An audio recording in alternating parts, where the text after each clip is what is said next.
1507. Now, for most Europeans, this genetically modified crop isn't particularly appealing.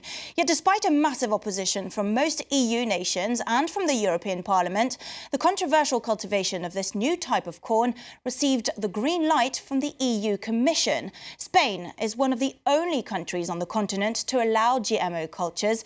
So what could be the consequences of this super corn, loathed by green activists, yet loved by some farmers? Sarah Morris reports.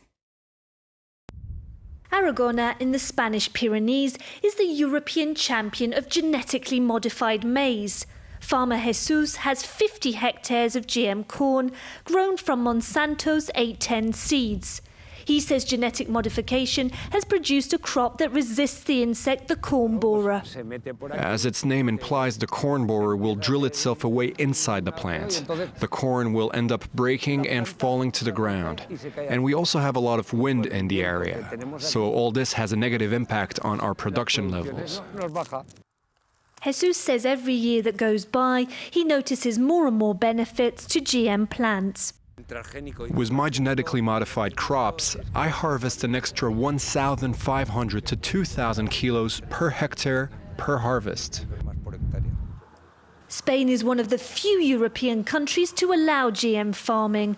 After the Monsanto 810 seed, many farmers are waiting to start planting another GM crop by the US company Pioneer. It will certainly be a good thing if a new variety of genetically modified corn becomes authorized, because if the harmful insects start to build up a resistance to the transgenic corn we've been using for the past 15 years, then we'll be able to switch to another strain. This European Association of Maize Producers says the new GM crop would help it compete with rivals in North and South America. Europe's farmers are currently only allowed to sell GM corn for cattle, but some argue it's also safe for humans. All the corn comes from the fields around here. This factory a few miles away from the GM fields makes food products like popcorn. It has to prove that all its corn is GM-free. That involves rigorous controls at every level of production. It's expensive for us, so it has to be expensive for the consumer. We have no choice but pass on the additional production cost of guaranteeing the corn as GM-free to the final price.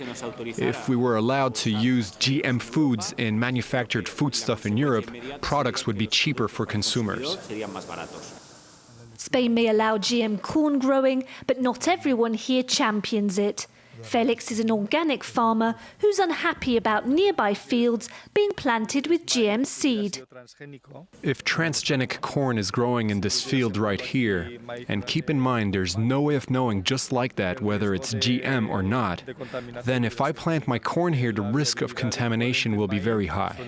Corn pollen is active up to 24 hours. Crops located at a 24 hours distance could become pollinated and contaminated. The pollen being carried by the wind or by an insect. It's rare for this region, but this cooperative kept using conventional seed. Its members compared their results to neighbouring GM farms over 15 years. They conclude genetic tampering brings no real benefits. We sow our grain very early, and we have introduced a protocol for traditional farming fit for human consumption. We've found that this technique generates more profit for the farmer than GM crops. Now, in this part of the region, farmers are starting to produce less transgenic crops. The government estimates 140,000 hectares in Spain are dedicated to GM crops.